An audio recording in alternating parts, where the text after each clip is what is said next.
வாழ்க வளமுடன். நல்லாரை காண்பதும் நன்றே, நலமிக்க நல்லோர் சொல் கேட்பதும் நன்றே, நல்லார் குணங்கள் உரைப்பதும் நன்றே, அவரோடு இணங்கி இருப்பதும் நன்று. மூதுரையில ஔவையார் அழகா சொல்லியிருக்காரு. சோ இது மாதிரி நம்ம நல்லோரை காண்பதும் நன்றே, நலமிக்க நல்லார் சொல் கேட்பதும் நன்றி. எப்படி நம்ம ஒருத்தரை நம்ம பார்க்கும் பொழுதே நம்ம நல்லவங்க எப்படி நம்ம தெரிஞ்சுக்க முடியும்னா, அவங்களுடைய முகத்தை பார்த்தும், அது மட்டும் இல்லாம அவங்களுடைய செயல்களை பார்த்தும் நம்ம அதை கண்டுபிடிக்க முடியும். சரிங்களா? சோ நல்லார் அவங்க சொற்களை கேட்டு பிறகும் நம்மளால கண்டுபிடிக்க முடியாதுன்னா, அவங்களுடைய குணாதிசயங்கள் அவங்க எப்படி இருந்தாலும் நமக்கு கண்டுபிடிக்க முடியும். சோ அவங்களோட நம்ம இணக்கமாக இருக்கும் பொழுது, அதோட குருவோட, அதாவது எப்பொருளை, எச்செயலை, எக்குணத்தை, எவ்வுயிரை ஒருவர் அடிக்கடி நினைத்தால் அப்பொருளின் தன்மையை நினைப்போர் ஆற்றல் அறிவிலும் உடலிலும் மாற்றம் காணும். இப்பெருமை இயல்பூக்க நியதியாகும் சொல். எவரொருவர் குருவை மதித்து ஒழுகினாலும் தப்பாத குரு உயர்வு மதிப்போர் தம்மை தரத்தில் உயர்த்தி பிறவி பயனை நல்கும் சொல்லியிருக்காங்க மகர்ஷி. சோ அப்படிப்பட்ட நம்ம யாரை காணினாலும் அவங்கள பத்தின ஒரு நல்ல எண்ணங்கள், நல்ல வைப்ரேஷன், நல்ல குணங்கள், அவங்க சொன்ன உரைகள் இதெல்லாம் நம்ம படிக்க படிக்க கேட்க கேட்க நம்மளுடைய சிந்தனை ஆற்றல் என்ன ஆகும்னா உயர்ந்து இருக்கும்.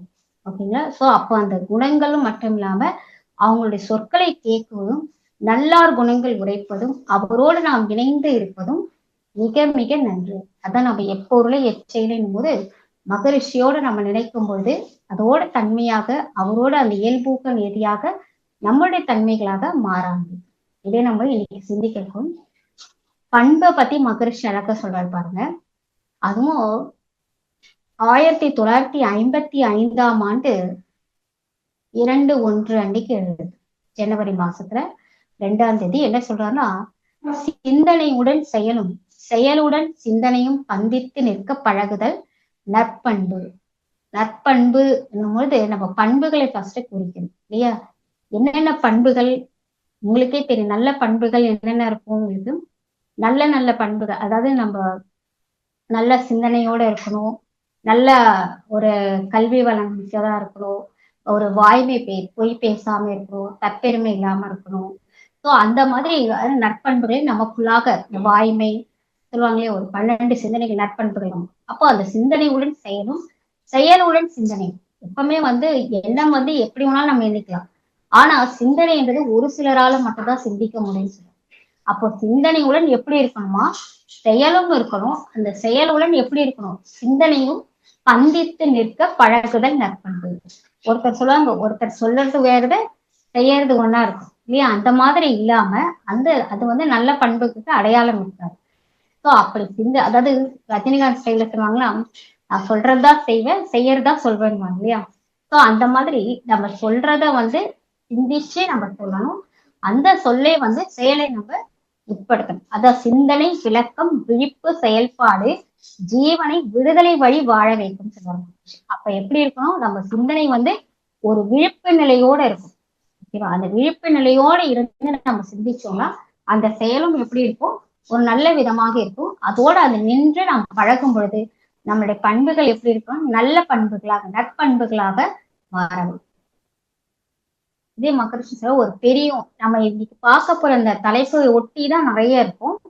அந்த எல்லாமே பாத்தீங்கன்னா நம்மளோட சிந்தனை பாத்தீங்கன்னா அந்த சிந்தனை ஒட்டி அந்த பழக்க எல்லாமே வரும். ஓகேங்களா? சோ அதை ஒட்டிதான் நம்மளுடைய சிந்தனை. பெரியோன்றது பாத்தீங்கன்னா மகரிஷி சொல்வாரு, யாரெல்லாம் பெரியோன்றப்பாங்க 1954ல ஏற்றப்பட்டது இது. இதுல பாத்தீங்கன்னா அறிவு, சுகம், பொருள், அரசியல், விஞ்ஞானம் 5 தத்துவங்கள் அறிந்தவன் பெரியோர். பெரியோன்றது பாத்தீங்கன்னா அறிவு மட்டும் இல்லாம அது சுகம் என்ற சுகாதாரம், பொருளாதாரம், பொருள் என்று சொல்றது பொருளாதாரம், அரசியல், விஞ்ஞானம், இந்த 5 தத்துவங்களை அறிந்திருக்க கூடியவன் தான் பெரியோர் ஆவான்.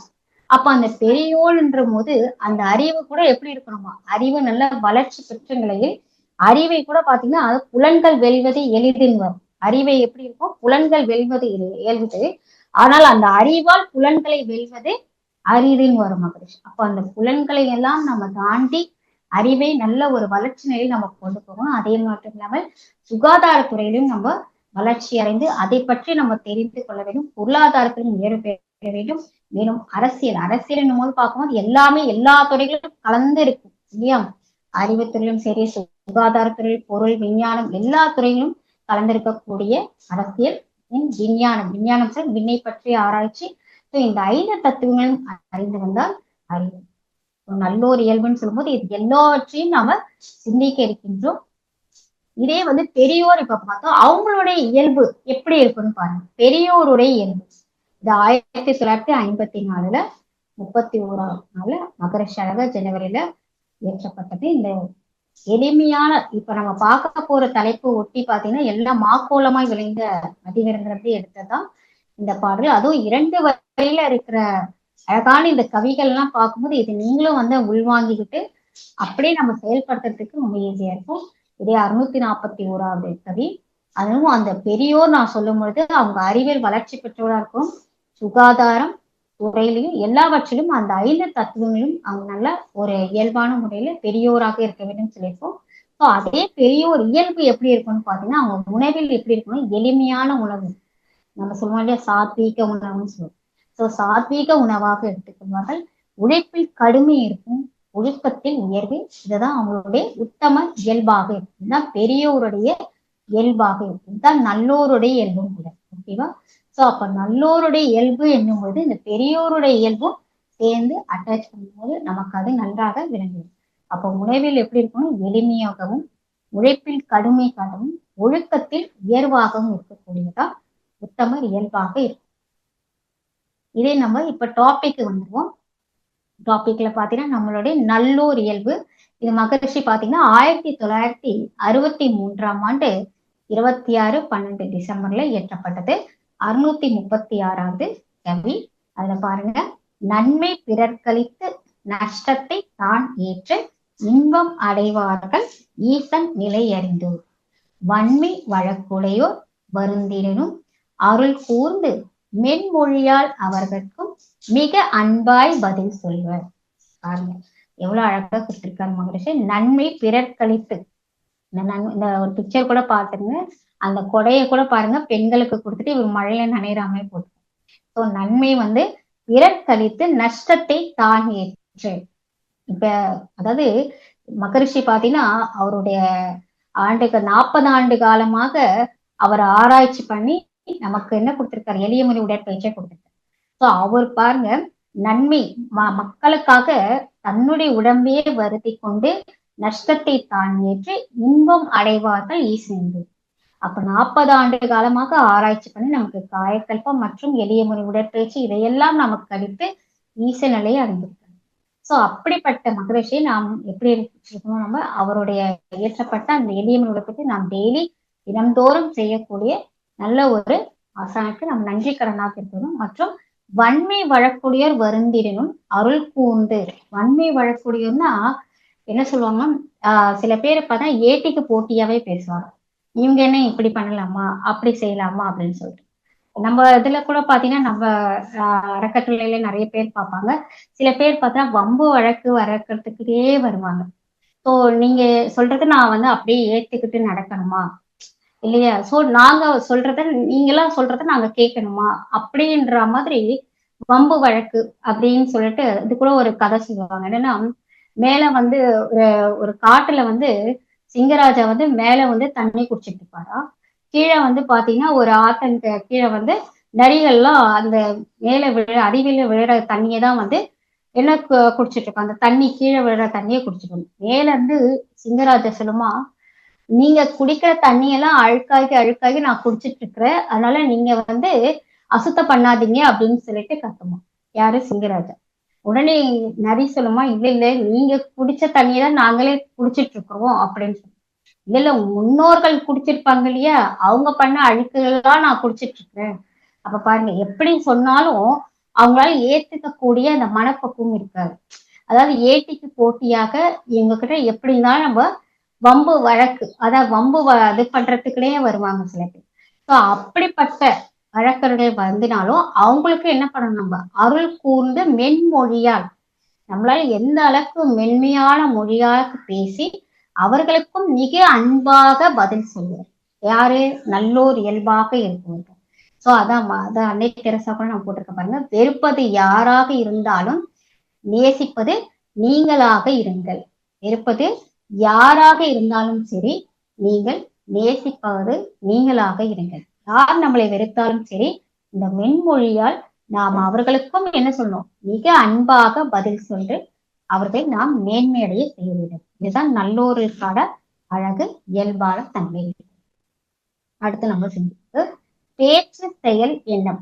நான் சொன்னேன் இல்லையா, செயல் வேறு, பேச்சு வேறு, எண்ணம் வேறு எப்படி இருக்கக்கூடாது, சிந்தனை வேறா இருக்கக்கூடாது. சோ எல்லாமே ஒண்ணுக்கு ஒண்ணு லிங்க். சோ எல்லோரையும் காக்கும் சக்தியாக நம் செயல் இருத்தல் வேண்டும். அப்போ பாருங்க, 637வது நம்மளுடைய கவி 1957 மகரிஷி அழகா கொடுத்திருக்காரு. 15/12 டிசம்பர் 1957 ஆண்டு இயற்றப்பட்டது. பேச்சு, செயல், எண்ணம். பேச்சு, செயல், எண்ணத்தால் பிறருக்கு தீங்கில்லை யாகில் ஏச்சில்லை எவர்க்கும் எப்போதும் இனிதாம். பேச்சுக்கும் செயலுக்கும் பிணைப்பின்றி முரண் செய்யும் நீச குணமுடையோர் நிந்தனைக்கு உள்ளாவார். இந்த பேச்சு, செயல், எண்ணம், அதான் ஒருத்தர் சொல்றதா செய்வாங்க, செய்யறதா சொல்லுவாங்க இல்லையா. சோ அந்த பேச்சு எப்படி இருக்கணும், செயலை செய்ய வைக்குது. அதுவும் எண்ணத்தாலையும், ஃபர்ஸ்ட் எண்ணம், அப்புறம் தான் சொல்லு, அப்புறம் செயலாக மாறுது. அப்ப அந்த செயல் கூட எப்படி இருக்கணுமா, பிறருக்கு தீங்கில்லை, பிறருக்கு தீங்கில்லாத செயலாக நாம் செய்ய வேண்டும். அப்படி இல்லாத போது நமக்கு எப்படி இருக்கு, ஏற்றில்னா அச்சம் இல்லை, நம்ம எவருக்கும் அஞ்ச வேண்டிய அவசியம் இல்லை. அப்ப எவருக்கும் எப்பொழுதும் நமக்கு எப்படி இருக்கும், இனிமையாக இருப்பார்கள். அப்போ பேச்சுக்கும் செயலுக்கும் பிணைப்பின்றி நம்ம முரண் செய்யும் நீச குணமுடையோர். நீச குணமுடையனா ரொம்ப அறிவில் தாழ்ந்த குணமுடையவர்கள் நிந்தனைக்கு உள்ளாவார்கள். ஸோ அப்ப எல்லாத்துக்கும் முரண்பாடாக இருந்தால் என்ன ஆகும், அவங்களுக்குள்ளாகவே அவங்களுக்கு செயல்ல ஒரு முரண்பாடான எண்ணங்கள் இருக்க இருக்க என்ன ஆகும்னா, கிளாக் வைஸ சுத்த வேண்டிய இதுல பாத்தீங்கன்னா நமக்கு ஆன்டி கிளாக் வைஸ சுத்துற மாதிரி இருக்கும். ஸோ அப்போ பிளட் சர்க்குலேஷன் எல்லாமே நம்மளுடைய இதெல்லாம் பார்த்தோன்னா நிந்தனைக்கு, அதாவது பிளட் சர்க்குலேஷன் மட்டும் இல்லாம நம்மளுடைய செயல் எல்லாமே ஒரு ஒருங்கிணைப்பு இல்லாம ஒரு நிந்தனைக்கு நம்ம உள்ளாகும். அப்ப எப்படி இருக்கும், நம்ம பேச்சு, செயல் எல்லாமே பிறருக்கு தீங்கில்லாமல் நாம் செய்ய வேண்டிய செயல் எப்பொழுதுமே ஒரு நல்ல செயல்களாக இருக்க வேண்டும். மகரிஷி நமக்கு சொல்றாங்க. இதே நம்ம அழகா கொடுத்திருக்க பாருங்க, நல்லோர் தந்த பரிசு. அடுத்தது நம்ம சிந்திக்க இருக்கின்றோம். நல்லோர் தந்த பரிசு 1957 ஆண்டு இயற்றப்பட்டது. 7/1. ஓகேவா. 638வது கவி பாக்கர் சிந்திக்க இருக்கிறோம். நம்ம வாழ்வை வளப்படுத்தும் வழக்க பழக்கங்கள் எனும் ஒழுக்கங்கள் எல்லாம் ஆழ்ந்த சிந்தனையால அன்பினால் உலகுக்கு அளித்த பரிசாகும். சொல்வார்களே மகரிஷி, வாழ்வை வளப்படுத்தும் வழக்க பழக்கங்கள், நம்மளுடைய பழக்கங்கள் தான் வழக்கமாக மாறி அப்படியே நம்மள ஒன்றுபட வச்சிருக்கு. அதுதான் ஒழுக்கங்களாக மாறி போயிடுது இல்லையா. சோ அப்ப நம்ம பழக்கங்களை எப்படி மாத்திக்கணும், நம்ம மாத்தணும்னா கரெக்டா பழக்கங்கள் நல்ல ஒரு பழக்கத்தை ஹேபிட்ஸ் நம்ம நல்லா ஒரு இதுவா கொண்டு வந்துட்டோம்னா ஒழுக்க பழக்க வழக்கங்களை நம்ம நல்லா சரிப்படுத்திக்க முடியும். அப்ப அந்த ஆழ்ந்த சிந்தனையாளர் அன்பினால் உலகுக்கு அளித்த பரிசாக நமக்கு திருவள்ளுவர் நமக்கு அளிச்சிருக்காரு. சோ அந்த திருவள்ளுவர் அன்பினால் உலகுக்கு அளித்த நமக்கு பரிசாக நமக்கு கொடுத்துருக்காங்க. சோ அப்ப வாழ்வை வளப்படுத்தக்கூடிய வழக்க பழக்கங்கள் எனும் ஒழுக்கங்களை எல்லாம் நாம் கடைபிடித்து, அதான் ஒழுக்கம் விழுப்பம் தரலாம், ஒழுக்கம் உயிரினும் ஓம்பப்படும் செய்யும். சோ அந்த ஒழுக்கத்தை நாம் அன்பினால் உலகுக்கு நாம் அளித்த பரிசாக எண்ணி நாம் வள்ளலார் மற்றும் திருவள்ளுவர் இவர்கள் ஃபாலோயர்ஸ் நம்மளுடைய மகரிஷியவே. ஸோ அவங்கெல்லாம் நம்ம நினைச்சு நம்மளை வாழ்க்கை எப்படி வளமாக வச்சுக்கணும், எப்படி ஒழுக்க பழக்கங்களை நம்ம நல்லா பயன்படுத்தி இந்த ஆழ்ந்த சிந்தனையாளர்களுடைய அன்பினால நம்ம நல்லா வளப்படுத்தி நமக்குள்ள ஒரு பரிசாக நம்மை நாமே ஆக்குக்கணும். ஸோ இதான் நல்லோர் தந்த பரிசு. இவங்கள நமக்கு கிடைத்த கிஃப்டா நம்ம நினைச்சோம். ஸோ இவங்களுடைய சிந்தனைகள்லாம் நம்ம அடிக்கடி நம்ம நினைக்கும் பொழுது நமக்குள்ளாக ஒரு அன்பு ஊற்று, நமக்கு கிடைச்ச ஒரு பரிசு பொருளாக நம்ம நினைச்சு அதை நாம் சந்தோஷமாக ஏற்றுக்கொள்ள வேண்டும். அதான் சொல்லுவாங்களே, ஒன்றி நின்று அறிவை பழக்க உறுதி நுட்பம் சக்தி இவை அதிகமாகும். அதான் மகரிஷி நமக்கு கொடுத்த ஃபர்ஸ்ட் தீட்சை ஆகிலி. அப்ப அதுலயே நம்ம ஒன்று ஒன்று நின்று அறிவை பழக்கும் பொழுது உறுதி, அதிலே நுட்பம், சக்தி இவை அதிகமாகும். அன்று அன்று அடையும் அனுபவங்கள் எல்லாம் அறிவிலே நிலைத்திடும். அது மட்டும் இல்லாம ஆழ்ந்து ஆய்ந்து நன்று என்று கண்டபடி செயல்களாற்றும் நற்பண்பு புலன்களுக்கு அமைந்து போகும். என்றென்றும் கருவிடத்தே அறிவை ஒன்றும் இயற்கை முறை சிறப்புடைத்து ஈதே தவமாம் அழகா மகரிஷி சிறைப்பார். ஸோ நற்பண்பு எப்படி இருந்தால் அந்த புலன்களுக்குள்ளாக அமைந்துவிடும். அதையெல்லாம் நம்ம கரெக்டா அறிவை கொண்டு போயிட்டு கரெக்டான ஒரு சிந்தனை வழிக்கு நம்ம கொண்டு போகும்போது நம்ம செயல்கள் எல்லாமே தூய்மையாக இருக்கும். அதைய குறள் அழகா திருக்குறள்ல என்ன சொன்னாங்கன்னா, ஒழுக்காரா கொள்கை ஒருவன் தன்னெஞ்ச தழுக்கார் இல்லாத இயல்பு. ஒருவனுடைய பொறாமை இல்லாமல் உள்ளத்துள் பொறாமை இல்லாமல் வாழும் குணத்தை ஒருவன் தனக்கு உரிய ஒழுக்கமாக பொறாமை என்று சொல்லுவாங்க இல்லையா, பொறுக்க முடியாத தன்மைதான் பொறாமை சொல்வார். அப்போ அவனுக்குள்ளாக என்ன இருக்கக்கூடாது, பொறாமையே என்றது இருக்கக்கூடாது. யார் உயர்ந்தோர் தாழ்ந்தோர் அந்த மாதிரி ஒரு அந்த வேறுபாடு இல்லாம சில பேர் பாத்தீங்கன்னா மன்றத்திலேயே சொல்லுவாங்க, நாளை ஜூனியர் நீங்களா சீனியர், நாங்க சீனியர் சொல்றத நீங்க ஜூனியர்லாம் நீங்க கேட்கணும். சோ அந்த மாதிரிலாம் இல்லாம ஒருத்தருக்கு ஒருத்தர் ஒரு பாகுபாடு இல்லாமல் கரெக்டான எல்லோரையும் ஒரே சமநோக்கு பார்வையாக பார்த்து அவர்களுக்குள்ளாக ஒரு நல்ல எண்ணத்தை வளர்த்து இந்த நல்ல இயல்பான தன்மைகளை நமக்குள்ளாக வளர்த்து கொள்ள வேண்டும் என்றதான் இந்த பொறாமை இல்லாமல் வாழும் குணத்தை ஒருவருக்குள்ளாக ஒரு அன்பும் கருணையுமாக இருந்து இந்த ஒழுக்கமாக நாம் மேற்கொள்ள வேண்டும் என்பதை இந்த குறளினுடைய உள்ளார். இதே ஒரு அழகான ஒரு கதையின் மூலமாக நம்ம பார்க்கிறோம். இது பாத்தீங்கன்னா ஒரு மனிதனுடைய இயல்பை பற்றி நாம இப்போ சிந்திக்க இருக்கக்கூடிய ஒரு கதை. என்னன்னா ஒரு சன்னியாசி இருக்காரு. அவர் என்ன பண்றாரு, ஒரு நாள் ஆற்றங்கரை ஓரமாக நடந்து சென்றிருக்காரு. அப்ப அவருக்கு ரொம்ப தாகமா இருந்துச்சு. அப்ப ஆற்றங்கரையில நீர் அருந்தத்துக்காக அந்த பக்கம் போனார். ஆற்றை பார்த்தாரு. கரையோரத்துல ஒரு மரத்தின் கிளை அதுல பாத்தீங்கன்னா பாதி வரை நீர்ந்து அந்த இடத்துல ஒரு ரொம்ப ஆழ குறைஞ்சதுனால ஆற்றுல இறங்கி தண்ணீர் அருந்தத்துக்கு அவர் முயற்சித்தார். அப்ப என்ன ஆகுது, ஒரு தேள் என்ன ஆகுது, நீரில் அப்படியே தத்தளிச்சுத பார்த்தார்.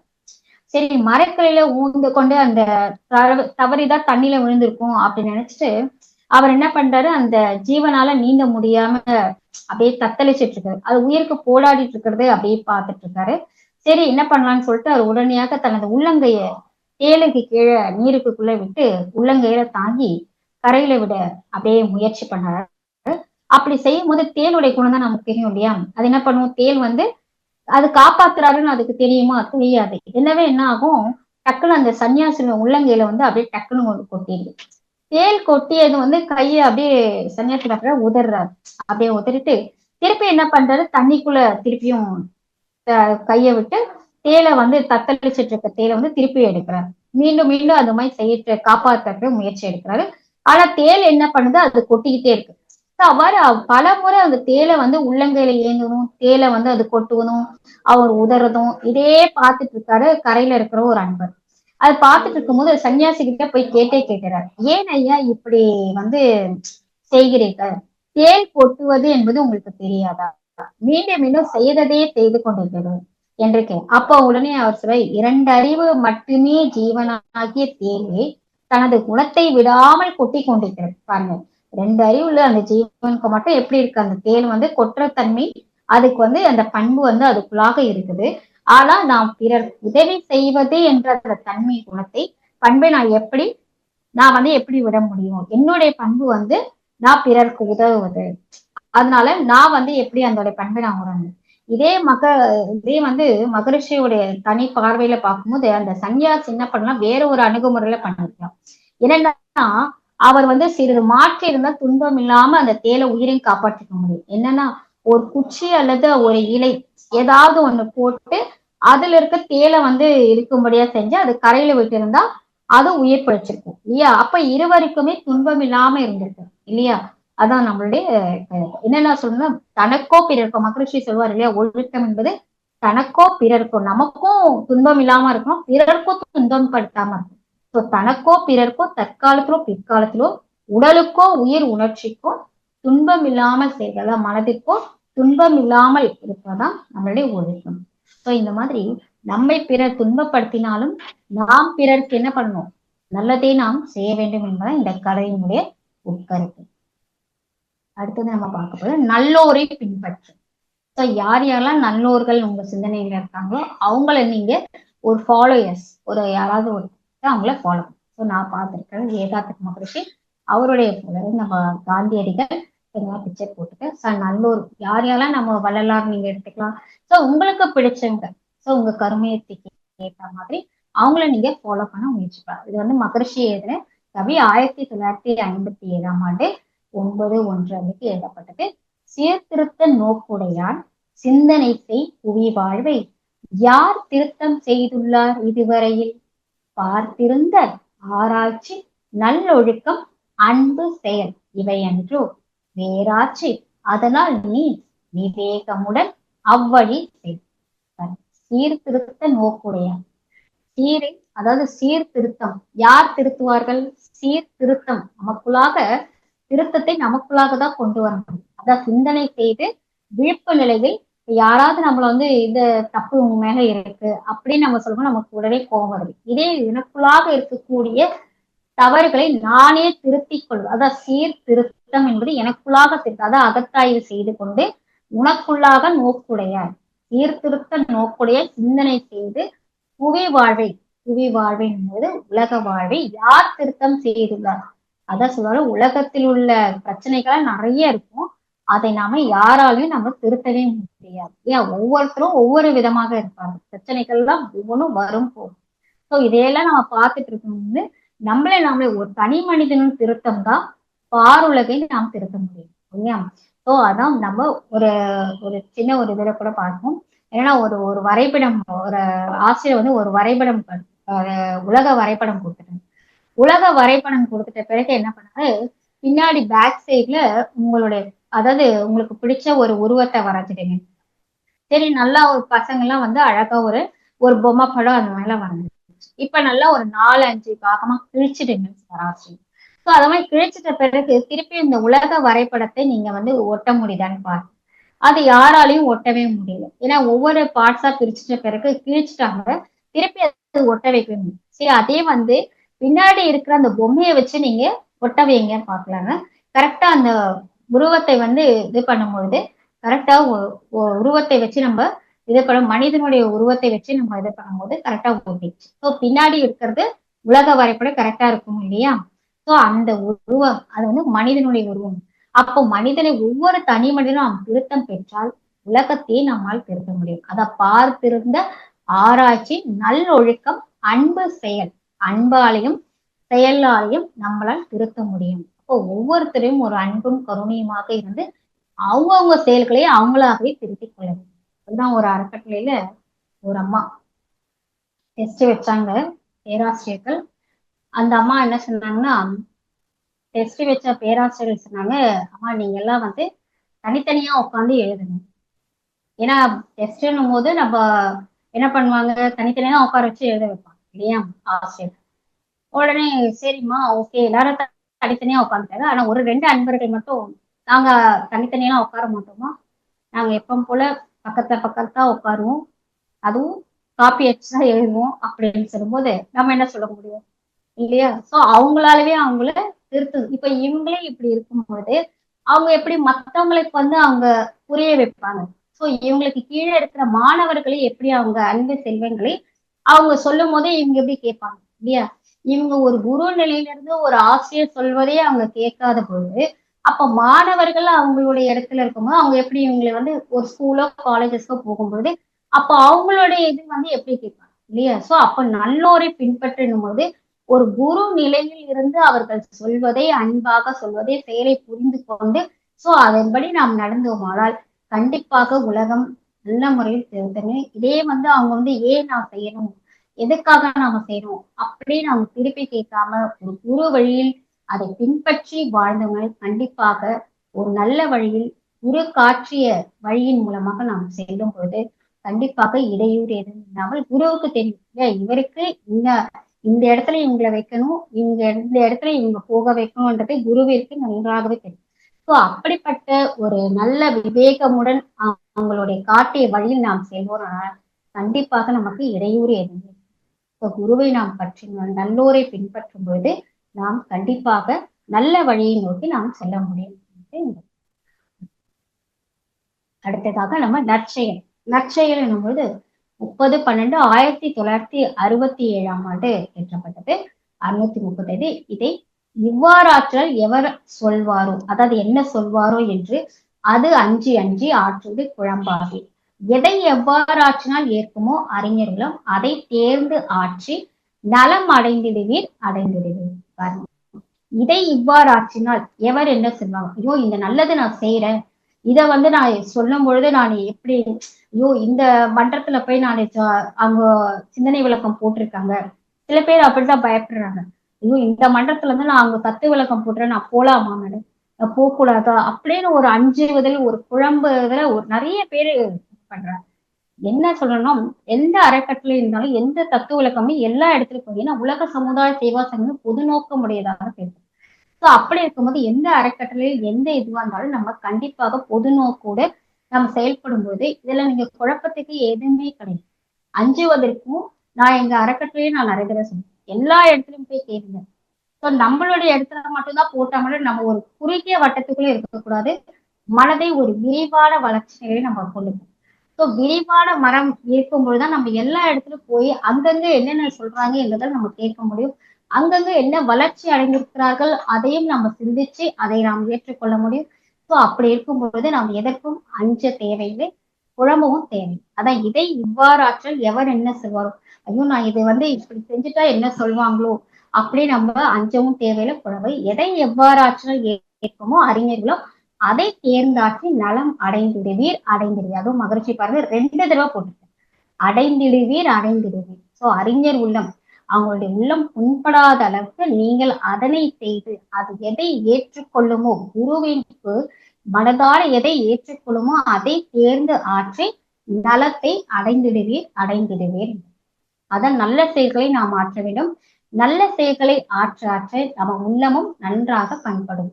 இதேதான் நம்ம இப்ப கொடுத்துட்டு இருக்கோம் இல்லையா, நம்ம சில்ட்ரன்ஸ் கோர்ஸ்ல நிறைய இடத்துல நம்ம கொடுத்துட்டு இருக்கோம். நற்பழக்கம், குழந்தைகளுக்கான நற்பழக்கத்தை கொண்டு வரணும். இது 1959 22/12 அன்று இயற்றப்பட்டது.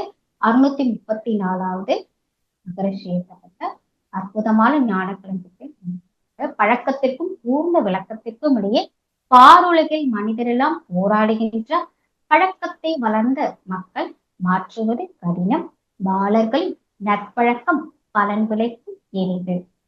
பழக்கத்திற்கும் பூர்ண விளக்கத்திற்கும் இடையே என்ன பண்ணிட்டு இருக்காங்க, போராடி கொண்டிருக்கின்றார்கள் மனிதர். பாருலகில் மனிதர் எல்லாம் போராடுகின்றனர். அப்போ இந்த மனிதர்களை நம்ம திருத்துவது ரொம்ப ரொம்ப கடினம்.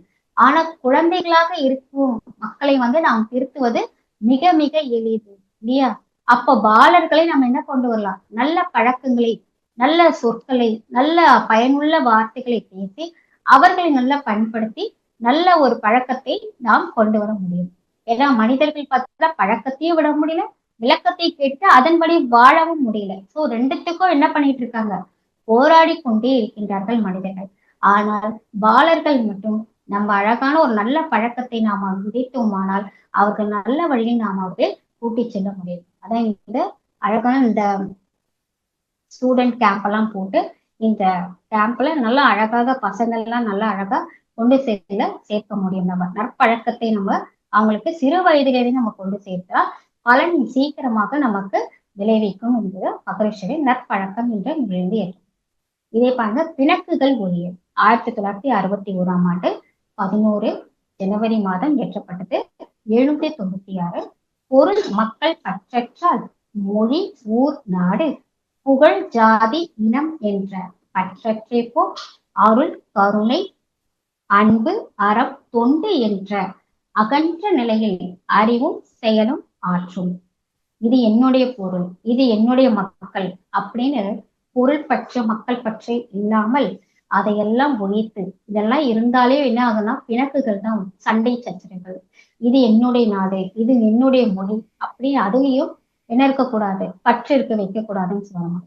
அப்போ புகழ் ஜாதி இனம் இதையெல்லாம் பற்றுகளை அறுத்து எப்படி இருக்கணுமா நம்ம மனது, அருள் கருணை அன்பு அறம் தொண்டு இதையெல்லாம் பின்பற்றக்கூடிய ஒரு மனதை அகன்ற நிலையில் வைத்துக்கொண்டு அறிவும் செயலும் ஆற்றும். இதையெல்லாம் ஒழித்தாலே இந்த புகழ் ஜாதி இனம் இதையெல்லாம் ஒழித்து மக்கள் பற்றி, இந்த மொழி பற்றி, நாடு பற்றி இதெல்லாம் விட்டுவிட்டு நமக்குள்ளாக இருக்கக்கூடிய அருள், கருணை, அன்பு, அறம், தொண்டு என்ற மனதை ஒரு அகன்ற நிலையில் வைத்து நம்ம அறிவும் செயலும் ஆற்றுவதே நல்ல ஒரு பண்புக்கு அடையாளமாகும். இதுவே நல்லோர் இயல்பாக நாம் வைத்துக் கொள்ள வேண்டும்.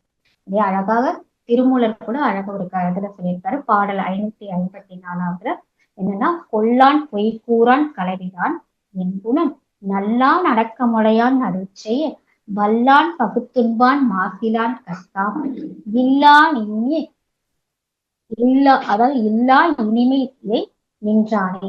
அதாவது இதனுடைய விளக்கம் தான் அதிலே போட்டுக்க பாருங்க. எவருக்கும் மனதளவில் தீங்கு நினைக்காதவன், பொய் கூறாதவன், அதாவது கொல்லான் பொய் கூறான், பொய் கூறாதவன், களவிலான் களவு அதாவது திருடாதவன், 8 குணங்களை கொண்டவன். என் குணம் போது 8 குணங்கள். என்னென்ன குணங்கள் பாத்தீங்கன்னா, அன்பு, அமைதி, பொறாமையின்மை, சுத்தமாக இருக்க, மனதினால் சிரமப்படாமல் எதையும் என்ன பண்ணுவாங்க, சுலபமாக ஏற்றுக்கொள்வது. அந்த ஏற்பு தன்மை அவங்களுக்குள்ளாக வந்துடும். ஆனந்தத்தை கொடுப்பது, தர்ம சிந்தனை, ஆசையின்மை, இதையெல்லாம் அந்த 8 குணங்கள் அவங்களுக்குள்ளாக நல்ல ஒரு ஆசையின்மை எதுவுமே இல்லாம ஒரு நல்ல ஒரு குணங்கள் 8 குணங்கள் அவங்களுக்குள்ளாக வந்துவிடும். நல்லான் அடக்கமுடையான் நடுச்செய்ய வல்லான் பகுத்துண்டான் மாசிலான். அதாவது அவங்களுடைய பணிவு, நீதி தவறாமல் இருக்கக்கூடியவன், பகிர்ந்து கொடுத்து உண்பவன், குற்றம் இல்லாதவன், காமம் இல்லாத தன்னுடைய இங்க இதெல்லாம் பாத்தீங்கன்னா இயம ஒழுக்கத்தின்படி இருப்பவர்கள் ஆவார்கள். பாருங்க, இத்தனை தன்மைகள் எவ்வளவு நிறைய சொல்லியிருக்காங்க பாருங்க. நற்பண்புகள் சொன்னோம் இல்லையா? சோ அன்பு, அமைதி, பொறாமையின்மை, சுத்தமாக இருத்தல், எல்லாமே ஒரு செல்ஃப் கான்பிடன்ஸோட, ஒரு மனதினால சிரமப்படாம, எதையும் சிரமப்படாம எல்லாத்தையும் ஏற்றுக்கொள்ளும் தன்மை, அதாவது ஏற்பு தன்மைன்னு சொல்லுவாங்க, ரெசப்டிவிட்டி. அந்த அந்த ஒரு குணங்கள்லாம் நமக்குள்ளாக வரணும்னா நல்லா தவம் செய்யணும். அப்ப தவம் செய்ய சொன்னாங்க இல்லையா? சோ தவம் செய்து நமக்குள்ளாக இருக்கக்கூடிய நன்மைகளை நாம தெரிஞ்சுக்கணும். அதான் உத்தமனாய் நீ அறிவில் ஓங்க வென்றால் உத்தமமும் அறநெறியும் இரண்டும் வேண்டும் இவர் மகரிஷி. நீ உத்தமனா நீ வாழணும்னா நீ என்ன பண்ண, ஃபர்ஸ்ட் தவமும் அறநெறி இரண்டும் பின்பற்ற உங்களால் நிச்சயமாக நல்ல ஒழுக்கமுடையவனாக வாழ முடியும். இதைதான் மகரிஷி சொல்றாரு. நல்லோர் உள்ளமும் எப்படி இருக்குமா, பொறாமையில் கெடும் சிலர். 1983ஆம் ஆண்டு இயற்றப்பட்டது. எப்படின்னா, ஒரு ஒரு நல்ல உள்ளமும் கூட பாத்தீங்கன்னா, சில பேர் பொறாமைப்பட்டு பேச அவங்க கிட்ட இருக்கக்கூடிய நல்ல குணங்க கூட மாத்திடுறாங்க. சோ நல்ல உள்ளம், பண்பட்ட குடும்பம், மேன்மை, நாளறிந்த புகழ் வாழ்க்கை அமைந்துள்ளோர்க்கும் மெல்ல ஒரு நபர் மீது பொறாமை வந்தால் மிகுந்து அது உள்ளத்தை நச்சாக்கி செல்லரித்த புத்தகம் போல் சீர்மை கெட்டு செயல்திறனை சிறக்க விடாத உண்மை கண்டோர். வல்ல மனவளக்கலை பயில்கின்றோரே வாழ்த்துகின்றேன், வாழ்வீரே பொறாமை விட்டேன். இப்ப பாருங்க, இந்த பொறாமை என்ற ஒரு குணம் அவங்களுக்குள்ளாக வந்துவிட்டால் அது எப்படி ஆயிடுமா, செல்லரித்த புத்தகம் போல அப்படியே சீர்மை கெட்டு போயிடும். அவங்களோட நல்ல குணங்கள்லாம் என்ன ஆயிடுமா, கெட்ட தன்மையாக மாறிடும். அவங்களோட செயல்திறனை கூட என்ன ஆகாது, சிறக்கவே விடாது. அப்போ அவங்க சிந்திக்க கூட விடாதான். சோ அந்த மாதிரி ஆயிடும் அவங்களுடைய பொறாமை என்று, அதை பொறுக்க முடியாத தன்மை. இந்த பிக்சர்ல கூட பாருங்க, ஒருத்தர் நல்ல ஒரு மேன்மை அடைஞ்சிட்டாங்கன்னா, ஸோ நமக்குள்ளா கூட சில பேர் ஐயோ இவங்க இவ்வளவு சீக்கிரத்துல பேராசிரியர் ஆயிட்டாங்களே, இவ்வளவு சீக்கிரத்துல இந்த அவார்டெல்லாம் வாங்கிட்டாங்களே அப்படின்னு ஒரு பொறாமையினால அப்படியே ஒரு தவிச்சாங்க. அந்த உள்ளம் எப்படி ஆயிடும், அந்த பொறாமை குணத்தினால அவங்களோட செயல்திறன், சிந்தனையை கூட சிறக்க விடாமல் போயிடும். அப்ப அந்த மனவளக்கலையில இருக்கிற அன்பர்கள் என்ன பண்ணணும், கண்டிப்பாக இந்த பொறாமை என்ற குணத்தை விட்டு அவங்களை வாழ்த்துகிறேன். மகரிஷி சொல்ல, வல்ல மனவளக்கலை பயில்கின்றீரே. பாருங்க, மகரிஷி ஒரு நல்ல ஒரு மனிதர்களை வாழ்க்கல, மனவளக்கலையை பயில்கின்றோரேன்னு சொல்லியிருக்காரு. இப்ப மனவளக்கலை பயில்கின்ற அன்பர்களுக்கு தான் பொறாமை நிறைய வருதுன்னு நினைக்கிறேன். அதான் மகரிஷி அதை நல்லா குறிப்பிட்டு சொல்லியிருக்கார். வல்ல மனவளக்கலை பயில்கின்றோரே வாழ்த்துகின்றேன், வாழ்வீரே பொறாமை விட்டு. மனிதர்கள் சொல்றாங்க, நல்ல மனவளக்கலையை பயில்கின்றோர் தான் நிறைய பேருக்கு இந்த பொறாமை குணம் நிறைய இருக்கு. அதனால உங்களை எல்லாம் நான் வாழ்த்துறேன். இந்த பொறாமையை விட்டு நீங்க எல்லாம் நல்ல வழிக்கு வாழுங்க. அதான் நல்லோர் உள்ளமும் பொறாமையில் கெடும். அதனால நிச்சயமாக இந்த பொறாமையை விட்டு வைத்து நமக்குள்ளாக என்ன பண்ணும், பொறுமையை கொண்டு வந்து அவங்களை எல்லோரும் வாழ்த்த வேண்டும் என்று மகரிஷி பிரகாசம். இது ஒரு சின்ன ஒரு கதை மூலமாக நம்ம பார்க்க போறோம். ஒண்ணும் இல்ல, ஒரு அப்பா செல்ல பெண்ணா ஒரு நல்லா வளர்த்தாரு. வீட்டுல ஒரே ஒரு பொண்ணு ரொம்ப செல்லம் கொடுத்து வளர்த்தாரு.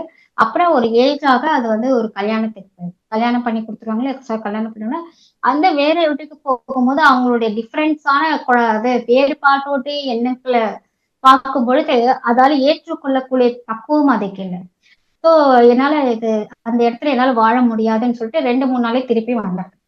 ஸோ உடனே அவங்க அப்பா வந்து, ஸோ இவங்களுக்கு எப்படி நம்ம புரிய வைக்கிறது அப்படின்றதுக்காக ஒரு 3 ஸ்டவ்லயும் என்ன பண்ணா, ஒரு கொதிக்கிற தண்ணியில ஃபர்ஸ்ட் கேரட் போட்டாரு. அப்புறம் அந்த இன்னொரு இதுல வந்து பாத்திரத்துல நல்லா முட்டையை போட்டாரு. அப்புறம் நல்லா ஒரு காபி கொட்டை நறுமணமிக்க ஒரு காஃபி கொட்டையை வந்து 3வது பாத்திரத்துல போட்டாரு. ஸோ அப்படி கொதிக்கிற தண்ணியில வந்து கேரட் போட்டோம்னா அது நல்லா கொதிச்சோம்னா 2 நிமிஷத்துல நல்லா குழஞ்சு போயிடுச்சு. அடுத்தது பாத்தீங்கன்னா முட்டையை போட்ட உடனே அந்த முட்டை பாத்தீங்கன்னா அப்படியே நல்லா இலகி அந்த இதுவாயிடுச்சு. அந்த காஃபி வந்து பாத்தீங்கன்னா காபி கொட்டைக்கு போட்டா அது கரைஞ்சி நல்ல ஒரு நறுமணமிக்க ஒரு காஃபி மாதிரி. சோ அவர் சொல்றாரு அந்த குழந்தைகிட்ட, நீ கேரட் மாதிரி அப்படியே குழஞ்சு போயிட போறியா, இந்த பிரச்சனைகள் என்ற ஒரு கொதிக்கிற அந்த நீர்ல கேரட் மாதிரி நீ போய் அதுல குழஞ்சு போயிட போறியா, இல்ல முட்டை மாதிரி நல்லா உறுதியா இருக்க போறியா, இல்ல அந்த சூழ்நிலையை அப்படியே ஏத்துக்கிற பக்குவமான உள்ள நல்ல காப்பி கொட்டை மாதிரி நல்ல அதை ஏத்துக்கிற ஒரு நல்ல ஒரு நறுமணமிக்க எல்லோருக்கும் பயன்படக்கூடிய ஒரு இதுவா மாத்திக்க போறியா, அவங்களோட எண்ணங்களை மாத்திக்க போறியா கேட்கிறேன். உடனே அந்த குழந்தை சொல்லிச்சு, இல்ல நானு அந்த சூழ்நிலையை நான் அப்படியே ஏத்துக்குது, அதை அப்படியே என்னுடைய தன்மையிலிருந்து நான் மாத்திக்கிற பக்குவத்தை நான் எனக்குள்ளாக ஏற்றுக்கொள்கிறேன், அப்படியே நான் அக்செப்ட் பண்ணிக்கிறேன்.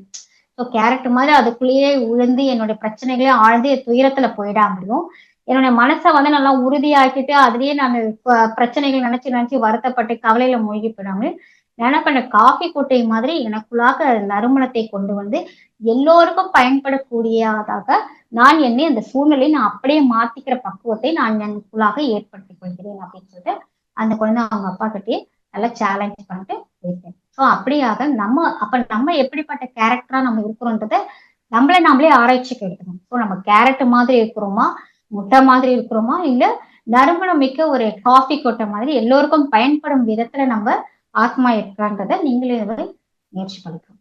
சோ அப்படிப்பட்ட நம்ம அழகான ஒரு மகரிஷியோடைய நல்ல பண்புகளை வளர்க்கக்கூடிய நல்லோர் இயல்புக்காக நம்மளை நாமளே மாற்றிக்கொண்டு நம்மளுடைய சிந்தனைகளை நம்ம உயர்ந்த சிந்தனைகளாக மாற்றி நம்மளை நாமளே என்ன பண்ணலாம், அறிவை வந்து புலன்கள் வெல்வது எளிதுன்னு சொல்லிட்டு அறிவை புலன்களால் வெல்வது அறிவு. சோ அப்படிப்பட்ட நம்ம புலன்களை வென்று குற்றம் குறை எல்லா இடத்துலயும் தான் இருக்கும். அதை மகரிஷி சொல்ற குற்றம் குறை பகை கோல் சொல்லல் வஞ்சம் 5ம் ஒழித்துன்னு சொல்லுவோம். சோ அந்த 5ஐயும் ஒழித்து நற்றவம் நட்புணர்வு நலம் பிறருக்கு செய் தகுதி ஞான நெறி நாட்டமோடு மன்னிப்பு இந்த 5ம் பெற்று அதன்படி வாழ்ந்தால் நாம் பேரறு வாழ்வாகும் நமக்கும் சித்திக்கும். எதை ஒழித்து குற்றம் குறை பகை கோல் சொல்லல் வஞ்சம் இந்த 5ஐயும் நாம் ஒழிக்க வேண்டும். எதையெல்லாம் நம்ம ஏற்றுக்கணும், எதையெல்லாம் நம்ம 5ம் வந்து நம்ம வழியில ஒரு வாழ்ந்து காட்டணும். நற்றவம் நட்புணர்வு நலம் செய்தல் ஞானத்தை போதிக்கக்கூடிய தன்மை மன்னிப்பு இதையெல்லாம் நாம் ஒரு அரணாக ஒரு பேரண வாழ்வாக நாம் அதன்படி வாழ்ந்தால் நாம் குருவுக்கு செய்யக்கூடிய காணிக்கையாக நாம் ஏற்றுக்கொண்டு அவர் வழி வாழ்ந்து நாமும் வாழ்வோம், மற்றவர்களையும் வாழ வைக்கும் என்று சொல்லி இந்த சிந்தனையை இதோடு நாம் நிறைவு செய்கின்றோம். நல்லோர் இயல்பு எல்லோருக்கும் பயனுள்ளதாக அமையும் என்று கூறி இந்த நல்லதொரு வாய்ப்பை அளித்த அனைத்து மெய்யன்பர்கள் அனைவருக்கும் நன்றிகளையும் வாழ்க வளமுடன் என்ற வாழ்த்தினை கூறிக்கொண்டு இந்த சிந்தனை இதை நிறைவு செய்கிறேன். வாழ்க வளமுடன் அம்மா, வாழ்க வளமுடன். மிக்க நன்றி. வாழ்க வளமுடன் அம்மா, மிக்க நன்றி அம்மா. வாழ்க வளமுடன். அம்மாவுடைய ஒரு சிறப்பான ஒரு சிந்தனையை இவ்வளவு நேரம் நம்ம செவிமடுத்தோம். மாக்கோளமாய் விரிந்த மதிவிருந்து அப்படின்ற அந்த புத்தகத்துல இருந்து நிறைய மேற்கோள்களை ஐயா அம்மா அவர்கள் கொடுத்தாங்க. அந்த மேற்கோள் மட்டும் இல்லாம சிறு கதைகள் 2ஐயும் கூறி நல்லோர் இயல்பு என்பதை சிறப்பாக நமக்கு விளக்கம் கொடுத்தார்கள். ஏதேனும் நமக்கு சந்தேகங்கள் இருந்தா அந்த விளக்கத்தை பெறுவதற்காக இப்பொழுது ஒரு கேள்வி பதிலுக்கான நேரம். எவருக்கேனும் கேள்வி இருந்ததுன்னா ஹேண்ட் ரைஸ் பண்ணுங்க. அம்மா கிட்ட விளக்கத்தை நம்ம கேட்டு தெரிந்து கொள்ளலாம்.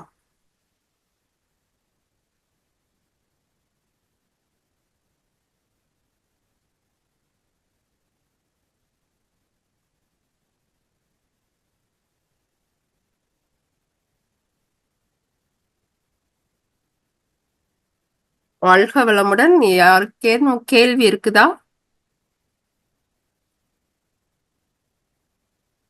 வாழ்க வளமுடன் ஐயா.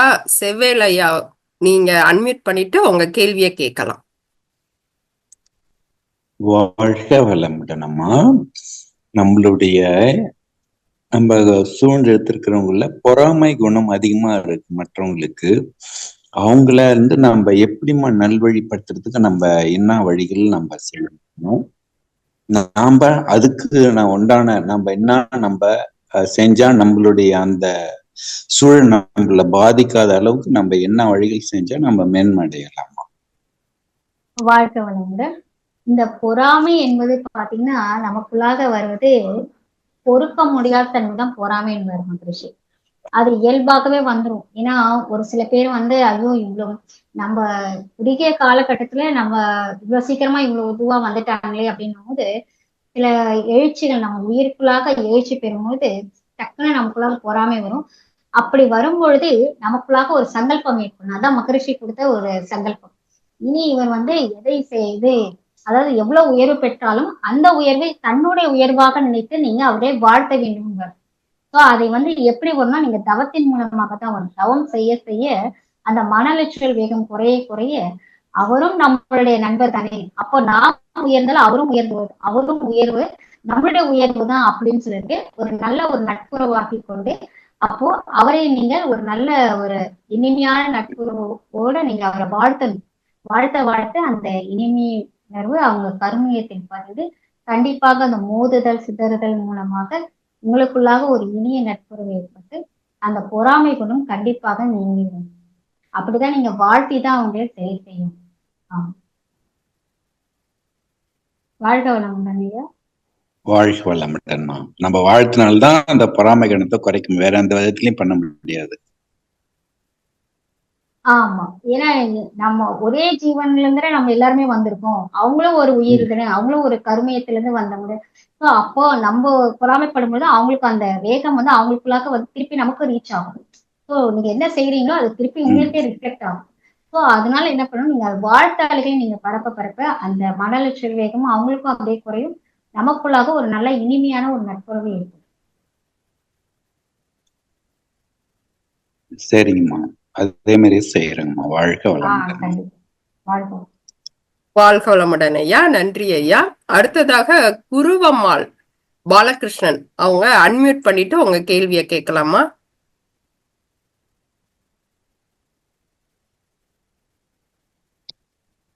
வாழ்க வளமுடன். வாய்ப்புக்கு மிக்க நன்றி. ரொம்ப சிறப்பான உரைங்கம்மா.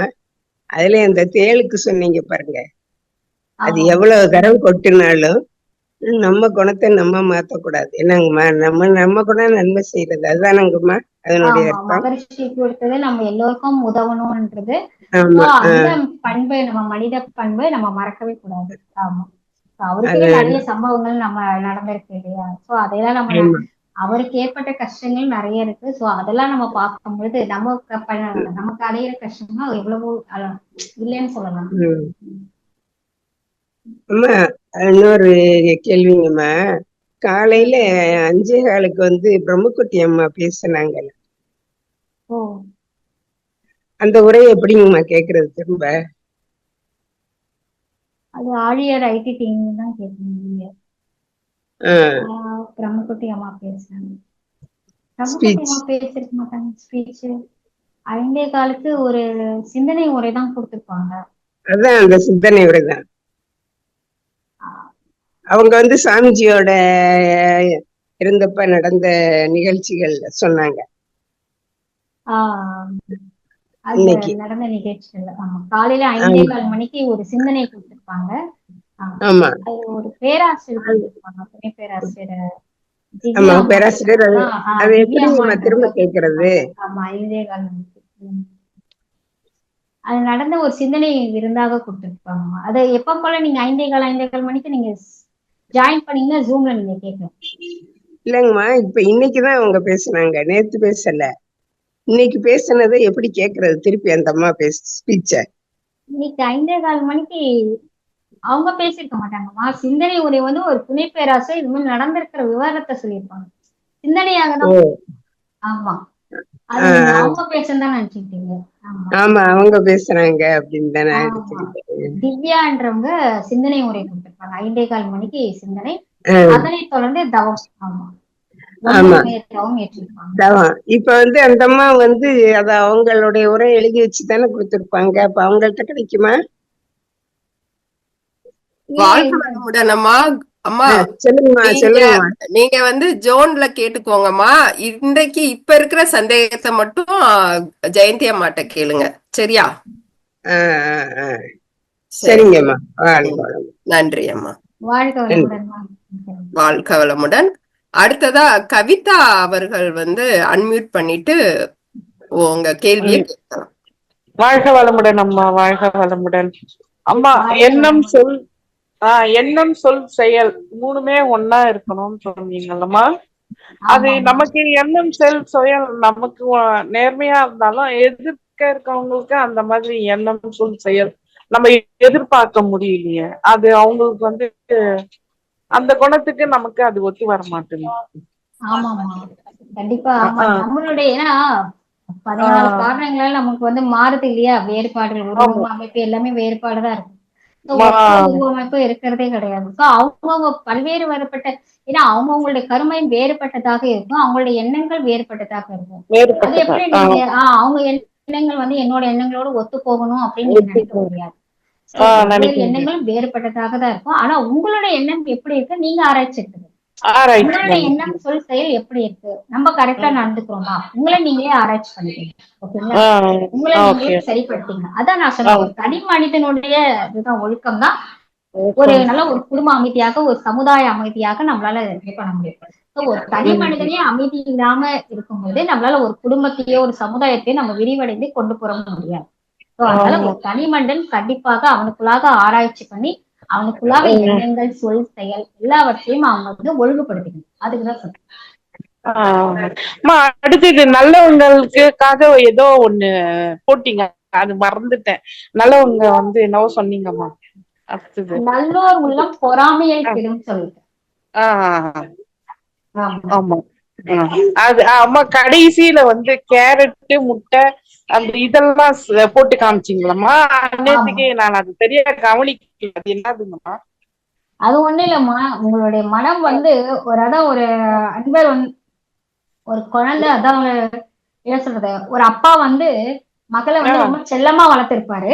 ஆனா அவங்க அந்த அதனால அந்த இன்னொரு கட்டி கொடுக்கும்போது என்ன ஆகுது, இந்த குழந்தை வேற ஒரு இடத்துக்கு போகும்போது அதால ஏத்துக்கிற பக்குவம் இல்லை.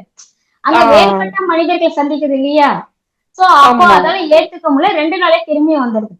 ஓகேங்களா? அவங்க அப்பா செல்லமா வளர்த்ததுல நான் அப்பா கூடவே இருந்துடுறேன், எனக்கு வேண்டாம், வாழ்க்கையே வேணாம் அப்படின்னு சொல்லும்போது உடனே அவங்க அப்பா ஒரு 3 தண்ணி நல்லா அழகா வச்சு கொதிக்கிற தண்ணியில கேரட் முட்டை அப்புறம் அந்த நல்லா காஃபி நறுமணம்ல காஃபி கொட்டைகளை போட்டு அதை அவருக்கு சொல்லி புரிய வைக்கும். சோ இந்த கேரட் நீ அதோடவே குழஞ்சி உன்னுடைய வாழ்க்கையை அழிச்சிக்க போற, இல்ல முட்டை மாதிரி நல்ல ஒரு உறுதி தன்மையோட, இல்ல அந்த சூழ்நிலைக்கு ஏற்ற மாதிரி நீ மாறி அவங்களையும் மாத்தி ஒரு நல்ல ஒரு நறுமணமிக்க ஒரு காப்பியாக எல்லோருக்கும் ஒரு பயன்தக்க உள்ளாக உன்னுடைய வாழ்க்கையை மாத்திக்க போறியா அப்படின்னு கேட்கும்போது அந்த பொண்ணு ஒரு சிந்திக்க ஆரம்பிச்சது. அதோடு தெளிவடைந்து ஓகே என்னுடைய வாழ்க்கையை நான் மாத்திக்கிறேன் அப்படின்ற மாதிரி மாத்தி. நன்றி ரொம்ப நன்றி. வாழ்க வளமுடன் அம்மா, வாழ்க வளமுடன். நன்றிம்மா, நன்றி. வாழ்க வாழ்க வளமுடன் அம்மா, மிக்க நன்றி அம்மா.